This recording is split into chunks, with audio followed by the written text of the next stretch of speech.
बंगाल के दो टुकड़े हुए, एक बना ईस्ट बंगाल, एक बना वेस्ट बंगाल। वेस्ट बंगाल हमारे पास है, ईस्ट बंगाल आज की डेट में बांग्लादेश कहलाता है। और उस बांग्लादेश में दीपू को इसलिए मार दिया गया क्योंकि उसने ये कह दिया था सबका मालिक एक है, खुदा और भगवान एक है, सबका रास्ता अलग अलग है, लेकिन अंत में सबको एक ही जगह जाना है। इसी बात को उन्होंने कह दिया कि नहीं, ये तो गुस्ताखी हो गई है, इसलिए हम इसका सरतन जुदा करेंगे। उसको पहले पीटा गया, इतना पीटा गया कि वो बेहोश हो गया, उसके बाद उसको जिंदा जला दिया गया। इस समस्या के मूल कारण, अस्थायी समाधान को समझना होगा।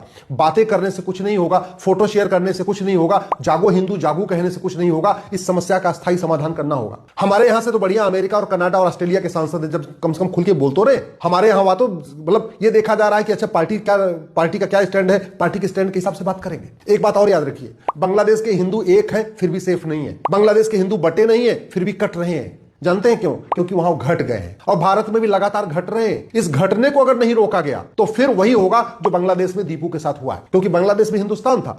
भारत में भी बहुत तेजी के साथ घट रहे हैं। घटने का सबसे बड़ा कारण है जनसंख्या विस्फोट, घटने का दूसरा सबसे बड़ा कारण है भारत में लव जिहाद, घटने का तीसरा सबसे बड़ा कारण यह है भारत में लैंड जिहाद हो रहा है, घटने का एक बहुत बड़ा कारण है ड्रग्स जिहाद, एक और जो सबसे बड़ा कारण है धर्मांतरण जिहाद। साल में 40 लाख हिंदू कन्वर्ट हो रहे हैं और ये कन्वर्टेड हिंदू ही बाद में हिंदुओं के दुश्मन हो जाते हैं। जिन लोगों ने दीपू को पीट पीट के मारा, जिंदा जलाया, वो भी कन्वर्टेड हिंदू ही हैं। कांग्रेस को कोसने से देश का भला नहीं होगा, कांग्रेस के द्वारा बनाए गए कानूनों को खत्म करने से देश का भला होगा।